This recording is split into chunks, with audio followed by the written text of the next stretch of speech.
नमस्कार मित्रांनो. भावांनो, जरा ह्या दोन बातम्या जरा नीट बघा.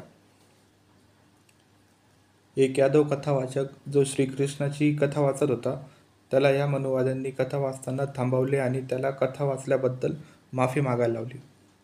माफी त्याला नाक घसरून मागायला लावली आणि त्याच्यावर मूत्र पण शिंपडण्यात आले. त्यानंतर त्याचे मुंडन करण्यात आले.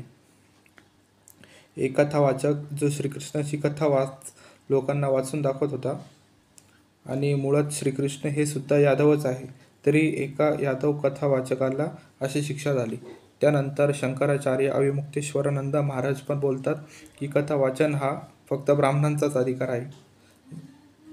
तर माझे सांगणे इतकेच आहे की तुम्ही जर हिंदू धर्माला समर्थन करत असाल तर ते हिंदू राष्ट्र असेच राहणार आहे. मुसलमान तर आता फक्त नावाला टार्गेट केला जातात, पण जेव्हा हिंदू राष्ट्र होईल तेव्हा फक्त त्यात उच्चवर्णीय सगळ्यात वरती राहतील. SC ST OBC मधून जे हिंदू राष्ट्राला समर्थन करतात त्यांचे पण हेच हाल होतील. त्यांचे पण सगळे अधिकार हिसकावले जातील. हिंदू राष्ट्र फक्त नावालाच आहे, खरं तर यांना मनुस्मृतीच आणायची आहे. म्हणून माझे इतकेच सांगणे आहे की भावांनो, तुम्ही जागृत व्हा.